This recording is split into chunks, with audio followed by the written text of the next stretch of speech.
Voltamos, atualidades. Olha, nessa terça-feira. E aqui o nosso convidado, sempre presente aqui, viu?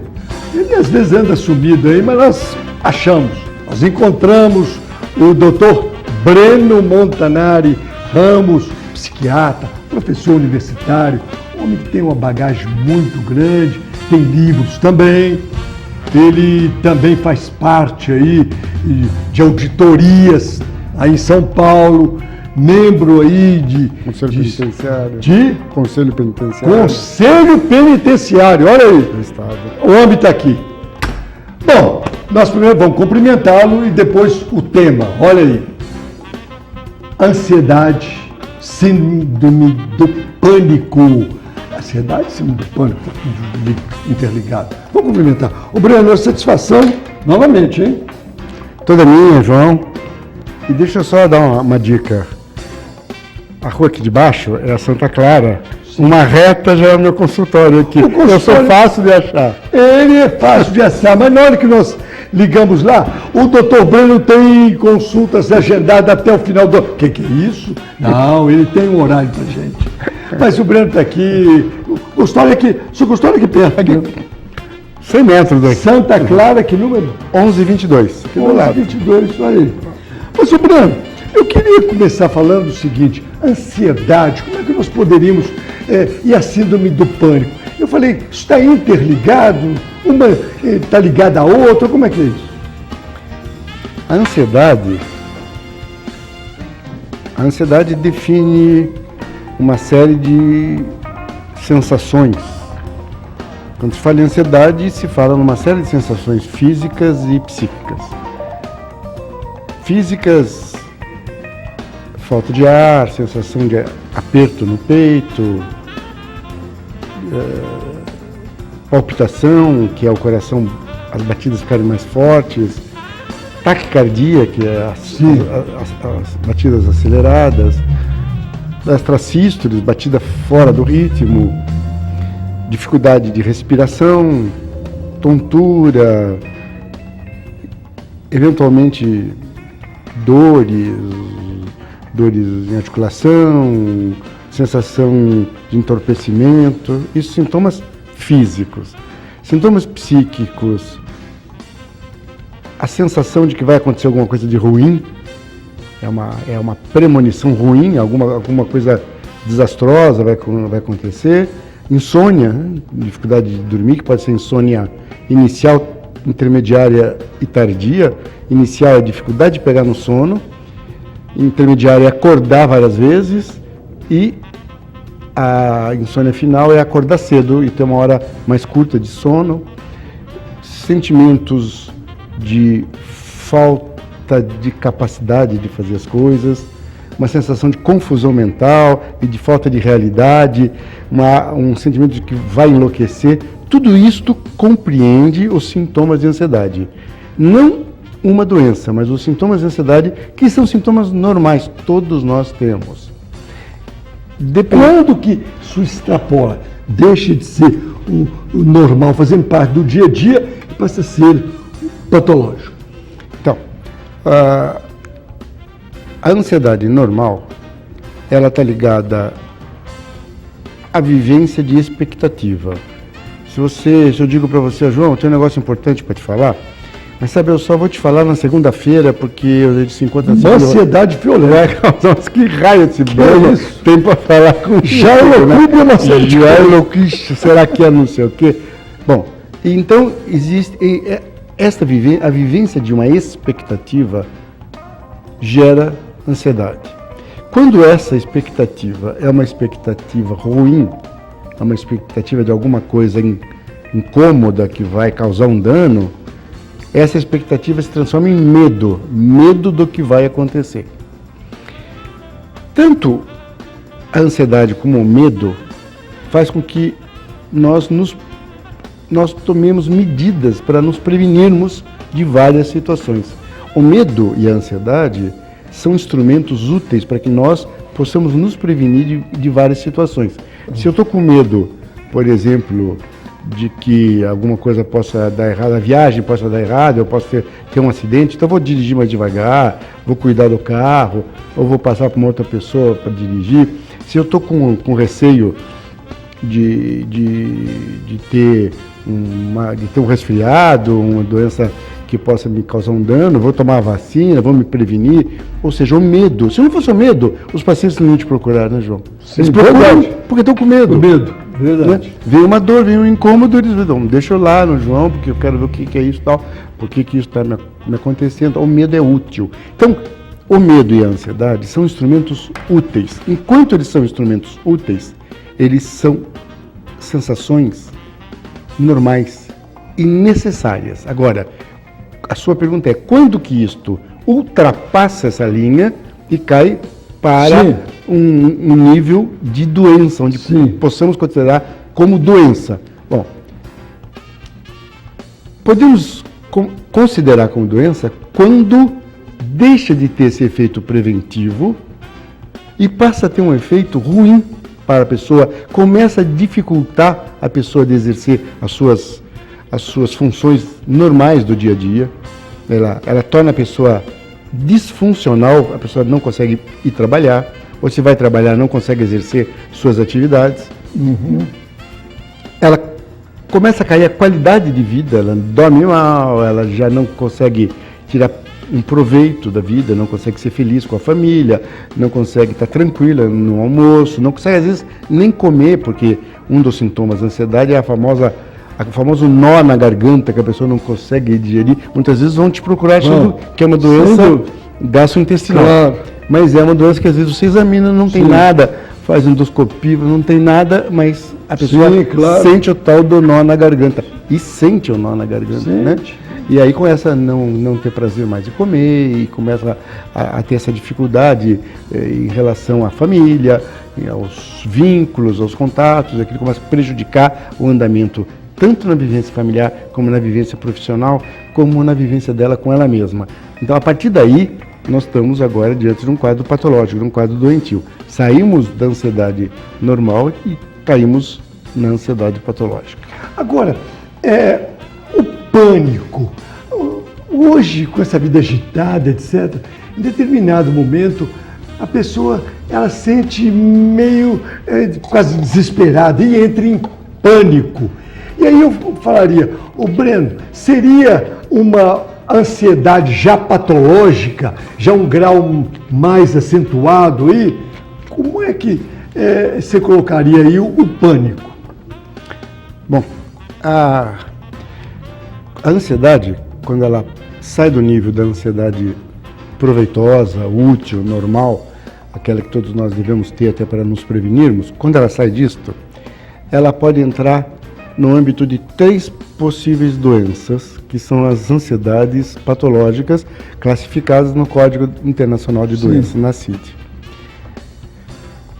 Se a ansiedade é contínua e não tem uma causa específica, ela é classificada como ansiedade generalizada. Se ela é contínua, se ela não é contínua, se ela é pontual, mas não tem uma causa, mas ela é pontual, ou seja, dá ansiedade e passa. Lá depois de 3, 4 dias dá uma nova e passa, e não tem uma causa específica, é o transtorno do pânico. Se tem uma causa específica, ou 2, são as fobias. Por exemplo, claustrofobia. É uma ansiedade grave, patológica, mas só ocorre quando a pessoa está num lugar fechado. Especificamente nisso. Zoofobia, é fobia por animais. Ela tem ansiedade quando em contato com o animal.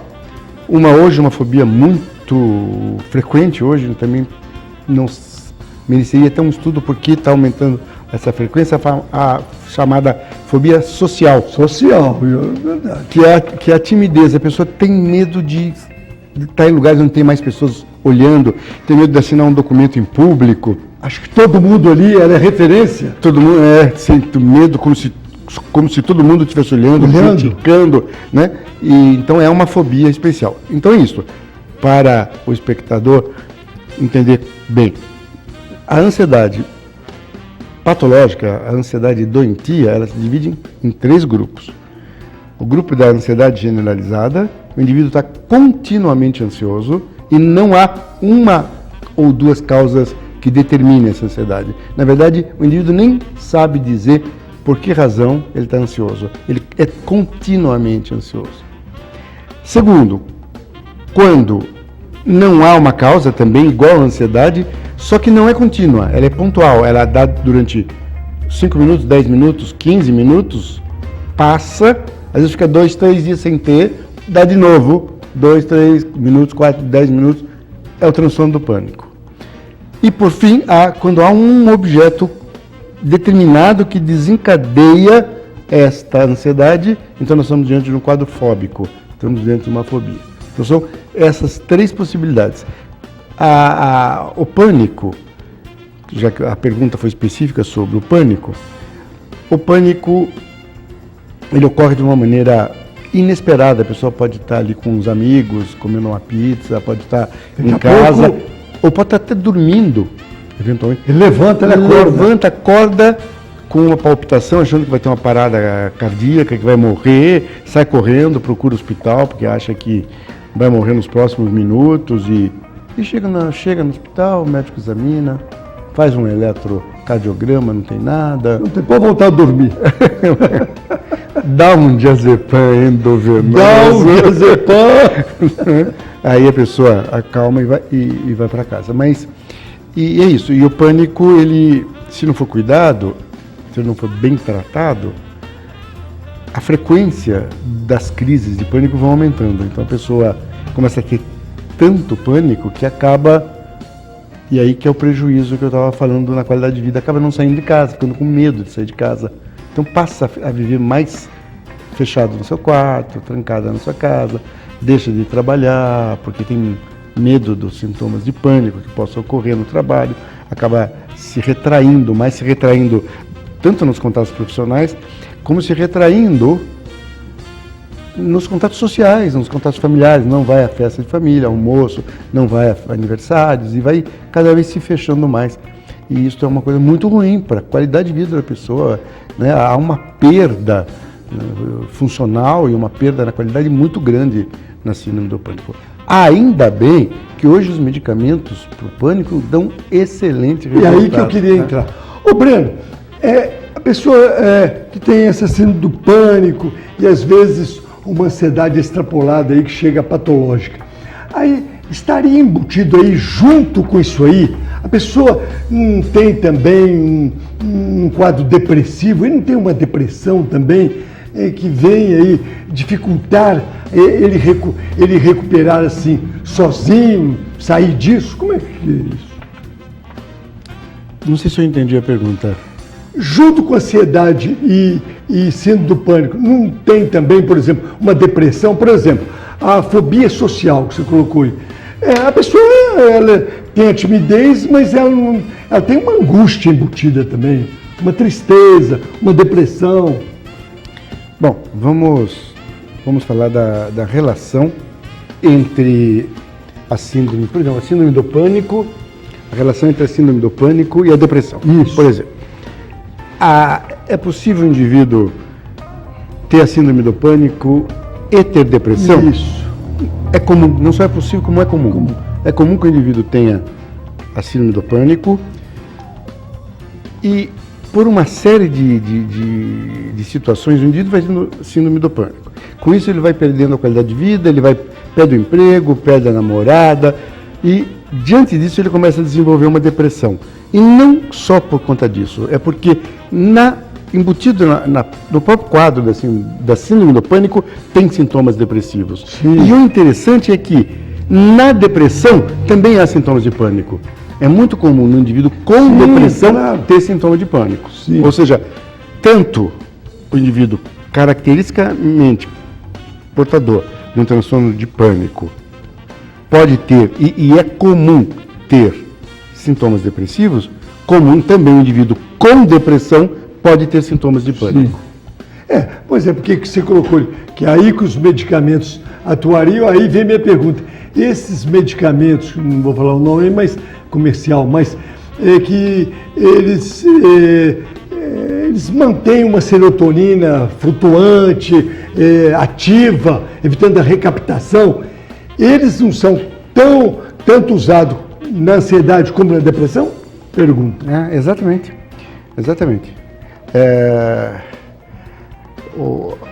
Os medicamentos que dão o melhor resultado para o transtorno do pânico são aqueles que também dão o melhor resultado para a depressão.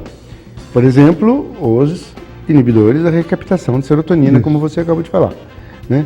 Então, não precisa falar o nome comercial, mas eu vou falar o nome do medicamento, né? Fluoxetina, os mais antigos, fluoxetina, paroxetina, sertralina, citalopram, né? Os mais modernos, venlafaxina, são medicamentos excelentes como antidepressivo e excelentes como agentes aliviadores de transtorno do pânico, de sintomas do pânico.